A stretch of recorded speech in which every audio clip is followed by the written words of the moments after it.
শাহ ইসমাইল শহীদ রহমাতুল্লাহ আলাইহি ওই যে তলোয়ার নিয়ে উনি ডাইরেক্ট সামনের দিকে চলে গেলেন। শিখেরা ডাক দিয়া কয়, হে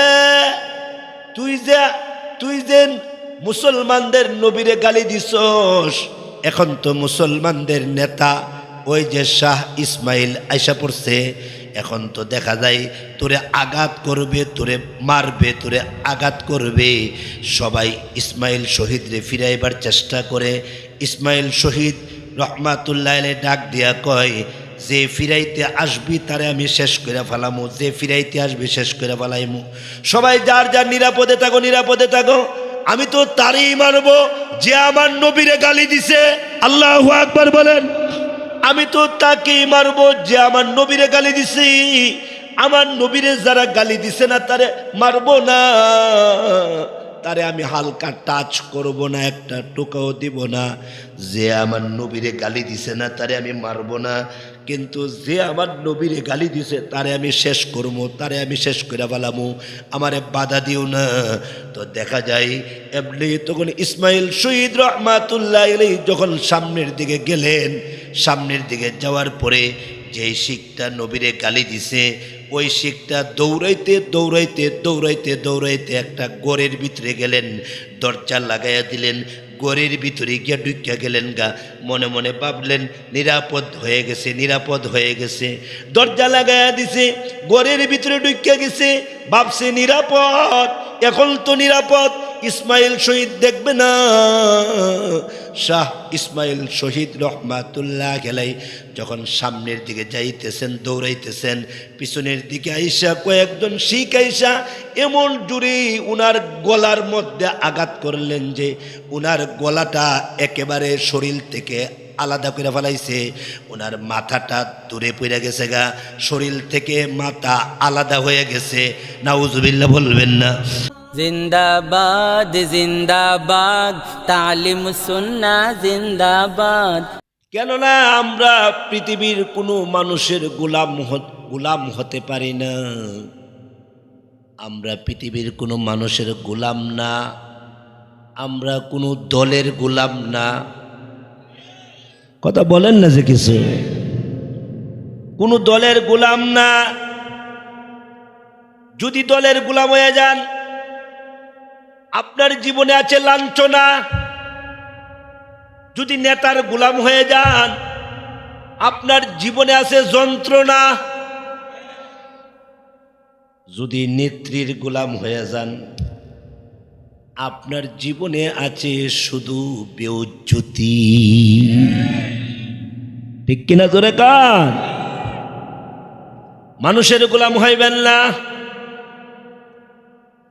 কোন নেতার গোলাম হইবেন না, কোন নেত্রীর গোলাম হইবেন না, কোন দলের গোলাম হইবেন না। গোলাম হইবেন কার? আঙ্গুল দিয়া বলেন না কার? আমরা কার গোলাম? আমরা কার গোলাম? আল্লাহর গোলাম। আল্লাহর গোলাম শব্দটা শুনলে কলিজাটা ঠান্ডা হয়। কথা বলেন না? যদি আপনি আমারে বলেন এ মুস্তাকিম বিল্লাহ হামিদি, আপনি তো আল্লাহর গোলাম, আপনার ছেলে গোলাম, আপনার বাপ গোলাম, আমরা ওই যে আপনি তো গোলামের ঘরের গোলাম, আপনার বাবাও আল্লাহর গোলাম, আপনার দাদাও আল্লাহর গোলাম, আপনার বাচ্চাও আল্লাহর গোলাম। কথাটা শুনতে দেরি হয়, কলিজা ঠান্ডা হইতে দেরি হয় না। আল্লাহর গোলাম বারবার বলবা, বারবার এ যুবক বারবার বলবা, কার গোলাম? কার গোলাম? একমাত্র আল্লাহর গোলাম, আল্লাহর গোলাম। আমরা আল্লাহর গোলাম, এই জন্য আল্লাহ আমরা রে খাওয়াই। কথা বলে না? আমরা আল্লাহর গোলাম, এই জন্য আল্লাহ আমরা রে পান করাই। আমরা আল্লাহর গোলাম, এই জন্যে আল্লাহ আমরারে সময়ে সময়ে রুদ্র দেয়, সময়ে সময়ে বৃষ্টি দেয়, সময়ে সময়ে খাবার দেয়, সময়ে সময়ে পানি দেয়, সময়ে সময়ে বাতাস দেয়। কেন? আমরা তার গোলাম। কথা বুঝেন নাই মনে হয়? আমরা তার গোলাম, এই জন্যে ফ্রি চোখ, চোখ ফ্রি দিয়েছে। সুবহানাল্লাহ। কান ফ্রি, দুইটা হাত ফ্রি। সুবহানাল্লাহ বলবেন?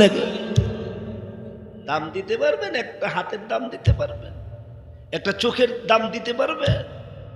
একটা চোখের, আল্লাহু আকবার, আল্লাহু আকবার বলেন। আল্লাহু আকবার। চোখের দাম কত? কানগুলার দাম কত?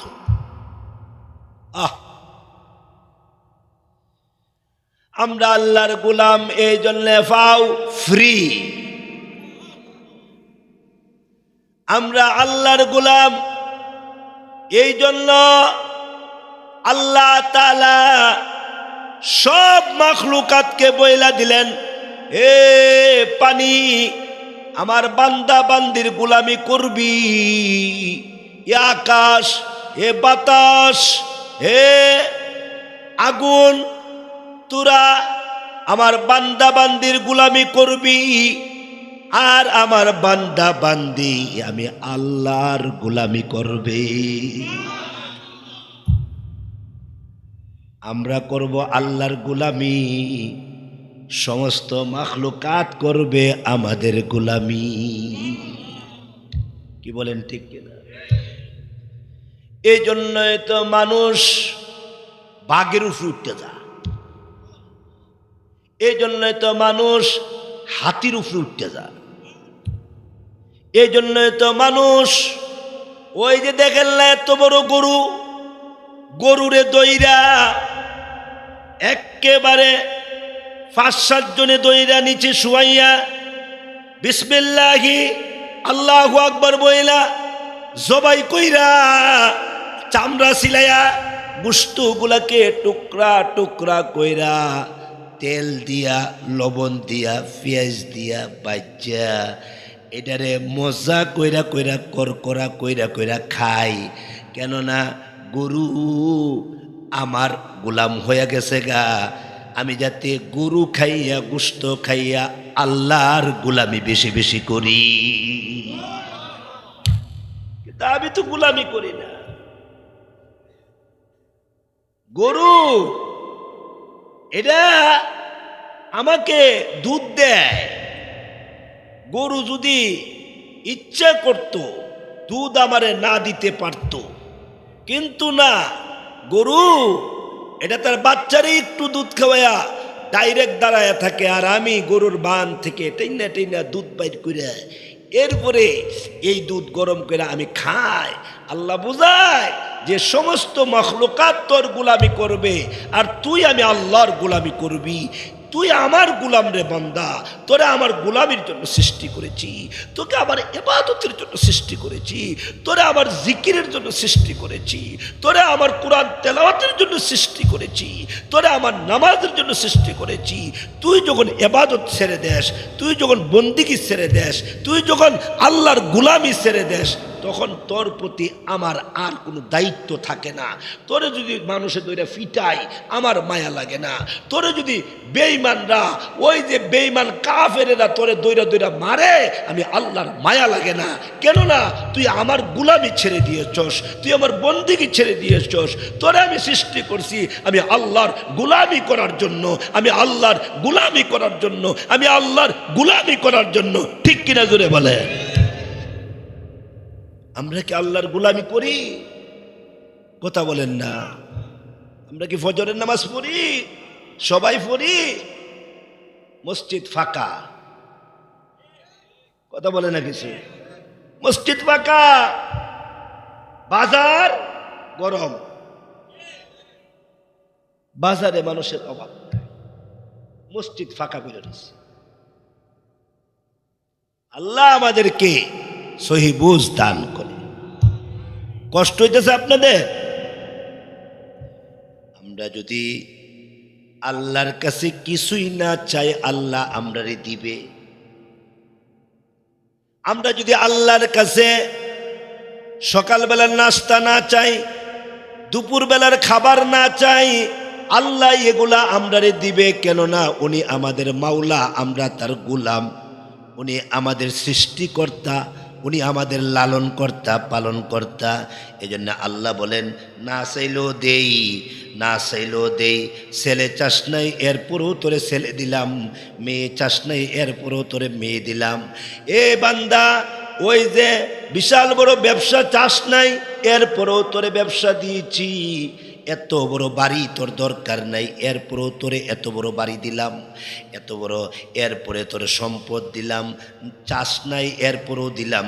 কেননা আমি তোর মাওলা, তুই আমার গোলাম। আমি তোর মাওলা, তুই আমার কি বলেন গোলাম, এই জন্য দিলাম। দুনিয়াতে কিছু না চাইলেও তোরে দেমু, দুনিয়াতে কিছু না চাইলেও তোরে দেমু। কিন্তু বান্দারে একটা জিনিস না চাইলে দেমু না, ওইটার নাম হলো হেদায়াত। হেদায়াত, তুই যদি আমার কাছে হেদায়াত না চাস, আমি কিন্তু তোরে হেদায়াত দেব না। কথা বুঝেন না মনে হয়? সব না চাইলে পাইবেন, কিন্তু হেদায়াত না চাইলে পাইবেন না। হেদায়াত না চাইলে পাইবেন না। সব নবীর আল্লাহর কাছে হেদায়াত চাইছে। কি চাইছে বলেন? হেদায়াত চাইছে। নবীরা আল্লাহর কাছে হেদায়াত চাইছে।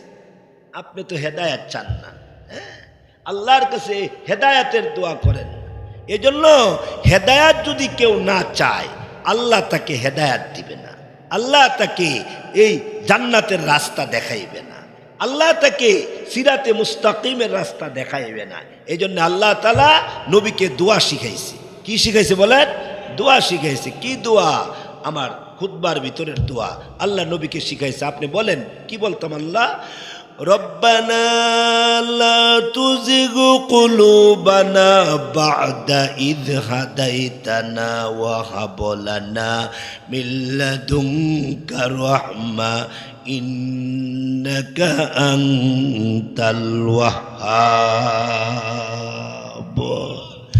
আয় আল্লাহ, রব্বানা বলেন না, রব্বানা, ও আমাদের রব, ও আমাদের প্রতিপালক, লা তুজিগু কুলুবানা, আল্লাহ তুমি আমার কলবটা ঘুরাইয়া দিও না। আল্লাহ তুমি আমার কলবটা পরিবর্তন করে দিও না। লা তুজিগু কুলুবানা বা'দা ইয হাদাইতানা, আল্লাহ তুমি যখন আমাকে হেদায়াত দিয়েছো, এখন তুমি আমার কলবটা জাহান্নামের দিকে নিয়ে যাইও না। আল্লাহ তুমি গুমরাহ করো না, আল্লাহ তুমি পথভ্রষ্ট করো না। আমিন বলবেন না? আমিন। আল্লাহ তুমি আমাকে জাহান্নামের শয়তানের রাস্তার দিকে নিয়ে যাইও না। আল্লাহ তুমি আমাকে হেদায়াত দাও। আল্লাহ তোমার কাছে হেদায়াত চাই। আল্লাহ তুমি হেদায়াতের মালিক। আল্লাহ তুমি হেদায়াতের মালিক। হেদায়াতের মালিক কে?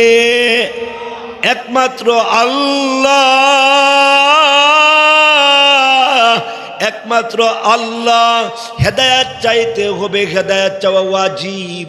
নামাজ পড়া যেমন ওয়াজিব, বিতিরের নামাজ পড়া যেমন ওয়াজিব, আল্লাহর কাছে হেদায়াত চাওয়া ওয়াজিব। আলেম হেদায়াত চাইতে হবে, ওই যে ইঞ্জিনিয়ার হেদায়াত চাইতে হবে, ডাক্তার হেদায়াত চাইতে হবে, ডক্টর হেদায়াত চাইতে হবে, মন্ত্রী হেদায়াত চাইতে হবে, কৃষক হেদায়াত চাইতে হবে, নারী হেদায়াত চাইতে হবে, সবাই হেদায়াত চাইতে হবে। আল্লাহর কাছে হেদায়াত চাইতে হবে। হেদায়াত না চাইলে আল্লাহ হেদায়াত দিবেন না। এটা আল্লাহর ওয়াদা আছে। তুই পানি না চাইলে পানি দেমু, খাবার না চাইলে খাবার দেমু, ঘুম না চাইলে ঘুম দেমু, বাচ্চা না চাইলেও বাচ্চা দেমু। কিন্তু হেদায়াত না চাইলে, কথা বলে না, হেদায়াত না চাইলে দিব না। আমি আল্লাহ তোরে হেদায়াত দেব না। হেদায়াত চাইতে হয়, হেদায়াত চাওয়া ওয়াজিব। ইহদিনাস সিরাতাল মুস্তাকিম। এই জন্য আল্লাহ সূরা ফাতিহার ভিতরে হেদায়েতের কথা নিয়ে আসছে। আল্লাহ তুমি আমাকে মুস্তাকিমের রাস্তাটার উপরে হেদায়াত দাও, এই রাস্তার উপরে আমাকে রাখো, যে রাস্তায় নবীরা চলে গেছে, রসুলরা চলে গেছে, যে রাস্তা নবিয়্যিন চলছে, হ্যাঁ সিদ্দিকিন চলছে, সুহাদা চলছে, সালেহিন চলছে, আল্লাহ ওই রাস্তাটা তুমি আমাকে দান করো, হেদায়াত দান করো। আমিন বলবেন না? আমিন। আপনাদেরকে হেদায়াতের ছোট্ট একটা কারগুজারি শোনায়া দেয়, ছোট্ট করে একটা কারগুজারি শোনায়া দেয়, ইনশাল্লাহ বলবেন না? আল্লাহ এই মজমাকে জান্নাতের জন্য কবুল করে। ছোট্ট করে একটা কারগুজারি বলে দেয়। আমাদের এক বুজুর্গ ছিল, ওনার নাম ছিল শাহ ইসমাইল শহীদ। শাহ ইসমাইল শহীদ রহমাতুল্লাহ আলাইহি। উনি আল্লাহর কাছে দোয়া করছে, আল্লাহ তুমি আমাকে হেদায়াত দাও, আমি হেদায়াতের উপরে থাকতে চাই এবং হেদায়াতের উপরে মৃত্যু চাই, হেদায়াতের উপরে মৃত্যু চাই। বলেন ইয়া আল্লাহ, হেদায়াতের উপরে মৃত্যু চাই, হেদায়াত দান করো আল্লাহ, হেদায়াত দান করো। এই ইসমাইল শহীদ রহমাতুল্লাহ আলাইহি আল্লাহর কাছে দোয়া করছে, আল্লাহ সব নবীরা যে দোয়াটা করছে এই দোয়াটা আমিও করলাম, আল্লাহ তুমি আমাকে হেদায়াত দাও আর হেদায়াতের উপরে মৃত্যু দান করো। আল্লাহ দোয়াটা এমনভাবে কবুল করছে, এমনভাবে কবুল করছে, উনার জমানায় হিন্দুদের মধ্যে একটা জাতি আছে শিখ, শিখ জাতি আছে না? হিন্দুদের মধ্যে একটা শিখ জাতি আছে, এটা খারাপ জাত। এরা দেখতে ফাগরি ফুগরি লাগাইয়া রাখে, দাড়ি পাগড়ি পাঞ্জাবি লাগায়া রাখে।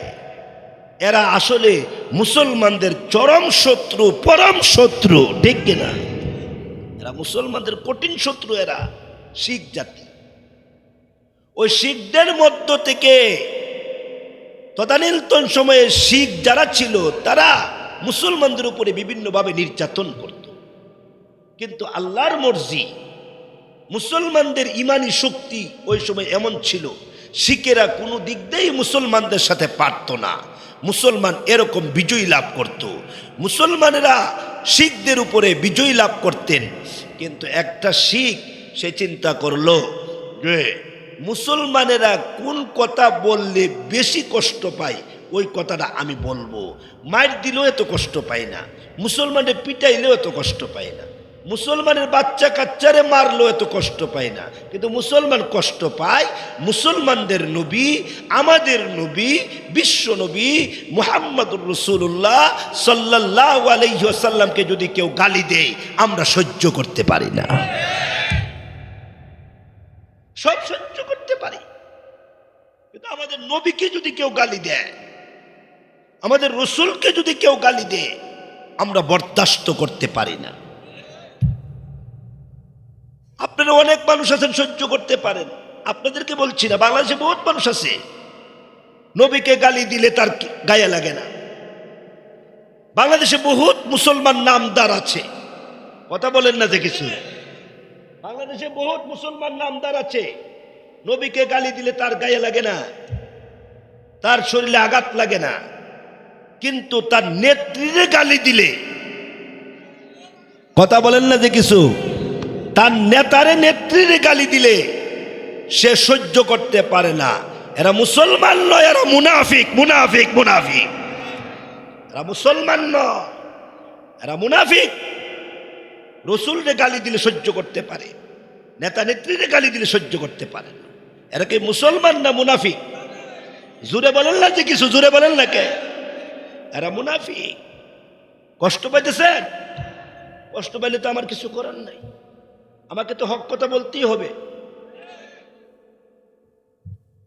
তো তদানীন্তন সময়ে একজন শিখ সে চিন্তা করলো মুসলমানেরা যে শব্দটা বললে বেশি রাগ করে, বেশি কষ্ট পায়, ওই শব্দটা আমি বলবো। সে তখন একটা পাথরের উপরে দাঁড়াইয়া, একটা পাথরের উপরে দাঁড়াইয়া বলছে, হে মুসলমান জাতি, তোদের নবী এ তো একটা কুলাঙ্গার। নাউজুবিল্লাহ, জোরে বলবেন না, জোরে বলবেন না। তোমাদের নবী তো একটা কুলাঙ্গার। এই শব্দটা শাহ ইসমাইল শহীদ রহমাতুল্লাহ আলাইহির কানে গিয়ে পৌঁছে গেছে। ইসমাইল শহীদ রহমাতুল্লাহ আলাইহি লেট করলেন না, ডাক দিয়া কয়, আল্লাহর নামের কসম করে বলছি আমি তোরে হত্যা করব, আমি তোরে হত্যা করব। আল্লাহু আকবার বলেন। আল্লাহর নামের কসম করে বলছি আমি তোরে হত্যা করব। হাদিস শরীফে আছে, কোন আল্লাহওয়ালা মুমিন যদি আল্লাহর নামের কসম খায়া লাই, আল্লাহ তাআলা এই কসমটা পুরা করার দায়িত্ব আল্লাহ নিয়ে নেই। আল্লাহ বলেন, আমার কোনো ওলি, আমার কোনো পেয়ারা বান্দা যদি আমার নামের কসম খায়, এই কসমটা বাস্তবায়ন করার দায়িত্ব আমি আল্লাহর হয়ে যাই, আল্লাহর হয়ে যাই। যেই মাত্র শাহ ইসমাইল শহীদ রহমাতুল্লাহ আলাইহি কসম খাইছে, তোরে আমি হত্যা করমু, তোরে আমি কতল করমু, আল্লাহর কসম খাইলাম, আল্লাহও দায়িত্ব নিয়ে নিছে। সুবহানাল্লাহ বলবেন না? আল্লাহও দায়িত্ব নিয়ে নিছে। ইসমাইল শহীদ রহমাতুল্লাহ আলাইহি দৌড়ায়া বাড়িতে গেলেন।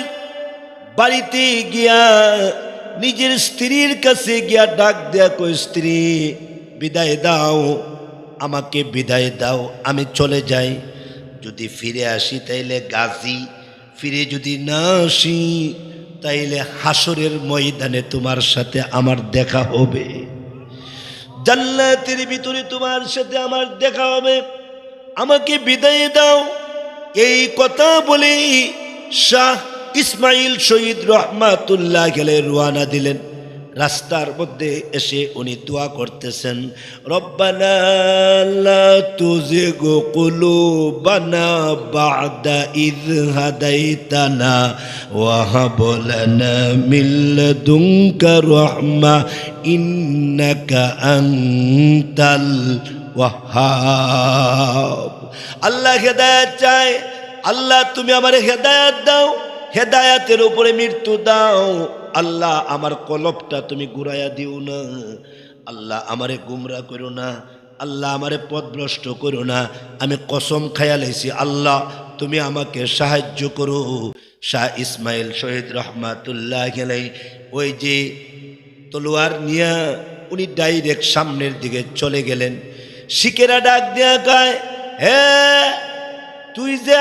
তুই যে মুসলমানদের নবীরে গালি দিছস, এখন তো মুসলমানদের নেতা ওই যে শাহ ইসমাইল আইসা পড়ছে, এখন তো দেখা যায় তোরে আঘাত করবে, তোরে মারবে, তোরে আঘাত করবে।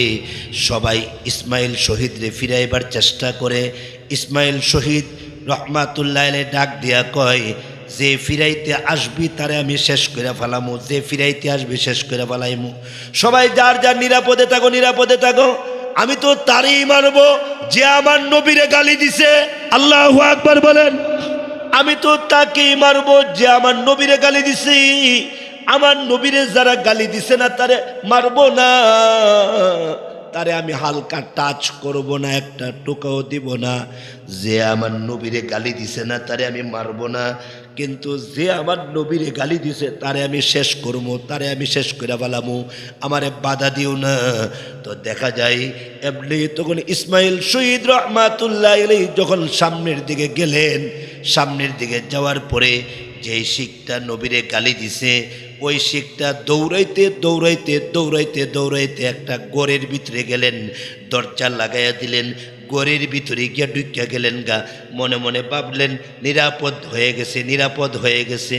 দরজা লাগাইয়া দিছে, গড়ের ভিতরে ঢুকিয়া গেছে, ভাবছে নিরাপদ, এখন তো নিরাপদ, ইসমাইল শহীদ দেখবে না। শাহ ইসমাইল শহীদ রহমাতুল্লাহ আলাইহি যখন সামনের দিকে যাইতেছেন, দৌড়াইতেছেন, পিছনের দিকে আইসা কয়েকজন শিখ আইসা এমন জুড়ে উনার গলার মধ্যে আঘাত করলেন যে উনার গলাটা একেবারে শরীর থেকে আলাদা করে ফেলাইছে। ওনার মাথাটা দূরে পড়ে গেছে গা, শরীর থেকে মাথা আলাদা হয়ে গেছে। নাউজুবিল্লাহ বলবেন না? শরীর থেকে মাথাটা আলাদা হয়ে গেছে। ওই যে মাথা ছাড়া গলা, মাথা ছাড়া শরীর, মাথা নাই। যদি মাথা না থাকে এ শরীরটার কি কোনো দাম আছে? মাথা না থাকলে তো শরীর নিয়ন্ত্রণে থাকে না। মাথা না থাকলে শরীরটা তো আর এইভাবে শরীর দাঁড়ায়া থাকতে পারে না, তার মাথা নাই। কিন্তু আল্লাহ যে হাদিসে কুদসির মধ্যে আল্লাহ যে বলছেন, আমার নেককার বান্দা যদি আমার নামের কসম খায়, আমি আল্লাহ তার কসমটা পুরা করে দেই। ওই কথাটা যাবে কোথায়?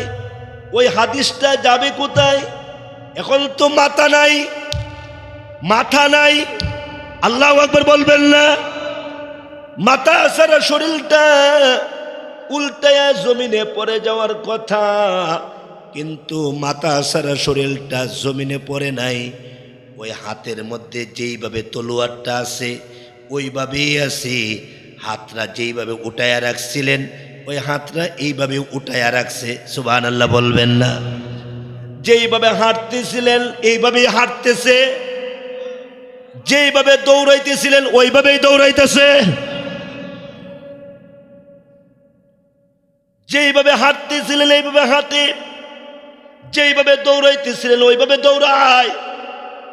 মাথা নাই, কিন্তু মাথা সারা শরীর থেকে আওয়াজ আসতেছে, রব্বানা লা তুযিগু কুলুবানা বা'দা ইয হাদাইতানা ওয়া হাব লানা মিন লাদুনকা রাহমা ইন্নাকা আনতাল ওয়াহ্হাব। মাথা সারা শরীর থেকে আওয়াজ আসতেছে, দৌড়াইতেছি। আপনারা বলুন তো দেখি, এই ফকির বাড়ির মানুষ, আপনারা বলেন তো দেখি, মাথা সারা একটা লোক যদি এখানে আসে, আপনারা কেউ থাকবেন? কেউ থাকবেন না, দৌড়াদৌড়ি শুরু হয়ে যাবো গা। মাথা সারা লোকটা যদি এখানে এসে ঢুকে, কিসের মাহফিল, কিসের ওয়াজ, জুতা মুজা ফালাইয়া দিবেন দৌড়। শাহ ইসমাইল মাথা নাই, আল্লাহু আকবার বলবেন না? দৌড়াইতেছেন। ইসমাইল এর দৌড় দেইকা, শাহ ইসমাইলের দৌড় দেইকা শিখ যাচি এমনভাবে তুমুল দৌড়াদৌড়ি শুরু করলেন। আহারে, এই লোকটা তো আমরা শেষ করে ফেলাইবো, শেষ করে ফেলাইবো। মাথা সারা লোকটা কেমনে দৌড়ায়, মাথা সারা লোকটা কিভাবে এইভাবে স্পিডে দৌড়াইতেছে আর কোরআন শরীফের আয়াত পড়তেছে। এই লোকটার সাথে তো কেউ পারবো না, এই লোকটার সাথে তো আমরা কেউ পারবো না। শাহ ইসমাইল শহীদ রহমাতুল্লাহ আলাইহি দৌড়াইতে দৌড়াইতে ওই যে শিখ, যেই শিখ আমার নবীরে গালি দিছিল, যেই শিখ দরজা লাগায়া নিজেকে নিরাপদ মনে করছে, ওই শিখের দরজার মধ্যে গিয়া এমন জোরে লাথি মারছে, আল্লাহু আকবার। ওই শিখের দরজার মধ্যে গিয়ে এমন জোরে লাথি মারছে, এমন জোরে কিল মারছে, আল্লাহু আকবার, আল্লাহু আকবার। এমন জোরে লাথি মেরে কিল মেরে দরজা ভাঙলেন। দরজা ভেঙ্গে দরজার ভিতরে গিয়া ঢুকে গেলেন গা। মাথা সারা লোকটা দরজার ভিতরে গিয়া ঢুকলেন। দরজার ভিতরে ঢুইকা এমনি তখন ওই শিখের এই বুকের ভিতর দিয়া ছুরি ঢুকায়া দিলেন, আল্লাহু আকবার। ছুরি ঢুকায়া দিলেন, ছুরি ঢুকায়া ডাক দিয়া কয়, এই তো আমি ইসমাইল, আমি ইসমাইল। আমি বলছিলাম আমার নবীরে যে গালি দিবে তারে আমি শেষ করে ফেলামো, আমি কসম খাইছিলাম। এমনি তখন পেটের ভিতরে ছুরি ঢুকাইয়া ডাক দিয়া কয়, তোরে আমি জাহান্নামের আগুনে নিক্ষেপ করলাম, তুই জাহান্নামে চলে যা। ইসমাইল, শাহ ইসমাইল তখন ডাক দিয়া কয়, আমার মাথা আলাদা হতে পারে, কিন্তু ওই মাথার মধ্যে যে নাক আছে ওই নাকটা আলাদা না। ওই নাকটা কেমন জানে আমার কাছেই আছে। আমার নাকের ডগায় জান্নাতের বাতাসের ঘ্রাণ লেগে গেছে। আমার নাকের ডগায় জান্নাতের বাতাসের গ্রাণ লেগে গেছে, আমি জান্নাতের গ্রাণ পাইতেছি, এখন আমি চলে যাই, কোনো সমস্যা নাই। আমি তো একটা বেঈমানরে শেষ করলাম, আমার নবীরে যে গালি দিছে তারে তো আমি শেষ করলাম। এই কথা বলে কালিমায়ে শাহাদত পড়তে পড়তে শাহ ইসমাইল শহীদ আল্লাহ পাকের দরবারে চলে গেছে, আল্লাহ পাকের দরবারে চলে গেছে। কথা বোঝানোর উদ্দেশ্য তো একটা, হেদায়েত যদি পায় তারে দিয়ে আল্লাহ কাজ নেই, যে হেদায়েত পাইছে না তারে দিয়ে আল্লাহ কি কাজ নিব? হেদায়েত যে পাইছে না সে তো ভাগ্যে দিব, যে হেদায়েত পাইছে না তারে দিয়ে কোনো কাজ নিতে পারবেন না। আল্লাহর হেদায়েত যে পাইবে তারে দিয়ে আপনি কাজ নিতে পারবেন। একটা রিক্সাওয়ালা যদি হেদায়েত পায় তারে দিয়ে আপনি কাজ নিতে পারবেন। একটা দিনমজুর যদি হেদায়েত পায় তারে দিয়ে কাজ নিতে পারবেন। আপনার স্ত্রী যদি হেদায়েত পায় তারে দিয়ে আপনি কাজ নিতে পারবেন, জান্নাতে যাইতে পারবেন, একসাথে জান্নাত নসিব হবে। এই জন্য হেদায়েতের উপরে দুইটা কথা বলে গেলাম। আসুন আল্লাহর কাছে বেশি বেশি হেদায়েত চাই। আল্লাহ তুমি হেদায়েত দান করো, আল্লাহ তোমার কাছে হেদায়েত চাই। এই কথাটা কি আমরা বলতে পারবো না ইনশাআল্লাহ? বলেন ইয়া আল্লাহ তোমার কাছে হেদায়েত চাই, ইয়া আল্লাহ আমার স্ত্রীকে হেদায়েত দাও, আমার ছেলেরে হেদায়েত দাও, ইয়া আল্লাহ তুমি আমার ভাই বোনদেরকে হেদায়েত দাও। এই জীবনে কোনো দোয়া যদি না করেন কোনো সমস্যা নাই, এই দোয়া না করলে সমস্যা আছে। জীবনে অন্য কোনো দোয়া যদি না করেন তাহলে সমস্যা নাই, কিন্তু এই দোয়া আপনাকে করতে হবে আল্লাহর কাছে। আল্লাহ হেদায়েত চাই, আল্লাহ হেদায়েতের উপরে অটল রাখো, আল্লাহ হেদায়েতের উপরে মৃত্যু দান করো। এই দোয়া কি করতে পারবেন ইনশাআল্লাহ? এই রজব এবং শাবান মাস আইসা পড়ছে, আল্লাহর কাছে বেশি বেশি হেদায়েত চান, বেশি বেশি হেদায়েত চান। রমজানুল মুবারক সামনে আসতেছে, হেদায়েতের উপরে থাকার চেষ্টা করেন। হেদায়েতের উপরে যদি না থাকেন তাহলে আপনার বাচ্চা ফেন্সিডিল খাবে, হেদায়েতের উপরে না থাকলে আপনার বাচ্চা গাঞ্জা খাবে, মদ খাবে, হ্যাঁ ইয়াবা খাবে। আপনার বাচ্চাকে আপনি কন্ট্রোল করতে পারবেন না যদি হেদায়েতের উপরে না থাকে। আপনি বাবা হইয়া কেন সন্তানের হেদায়েতের জন্য দোয়া করেন না? আপনি বাবা হইয়া কেন আপনার মেয়ের হেদায়েতের জন্য দোয়া করেন না? হেদায়েতের উপরে যখন দোয়া করবেন আপনার দোয়া কবুল হবে। মেয়ে ছেলে যদি গুমরাও হয়ে যায় আল্লাহ আপনাকে ধরবে না, কিন্তু আপনি যদি হেদায়েতের দোয়া না করেন, বাচ্চা যদি গুমরা হয় আল্লাহ আপনাকে জিজ্ঞাসা করবে, আল্লাহ ধরবে। তোকে তো হেদায়েতের দোয়া করা ওয়াজিব করে দিছিলাম, ওয়াজিবটা আদায় করলে না। এই জন্য আজকে থেকে আমি মুস্তাকিম বিল্লাহ হামিদি আপনাদের কাছে ওয়াদা করে গেলাম, যতদিন আমি পৃথিবীতে বেঁচে থাকি আল্লাহর কাছে হেদায়েত চাইব, হেদায়েত চাইব। কি চাইব? কি চাইব? হেদায়েত চাইব। এই হেদায়েতের দোয়া করবেন ইনশাআল্লাহ? আজকে থেকে করবেন ইনশাআল্লাহ? 5 ওয়াক্ত নামাজের পর পর ওই চাই নামাজে বসে আল্লাহ তুমি আমারে হেদায়েত দাও। আর হেদায়েতের ভিতরে সব ঢুকে গেছে গা, জান্নাত ঢুকছে, আল্লাহর দিদার ঢুকছে, হেদায়েতের ভিতরে মক্কা শরীফ ঢুকছে, মদিনা শরীফ ঢুকছে, সব ঢুকছে। জামে মানে দোয়া হেদায়েত, জামে মানে দোয়া হেদায়েত। আল্লাহ তুমি আমাকে হেদায়েতের উপরে রাখো আর হেদায়েতের উপরে মৃত্যু দিও।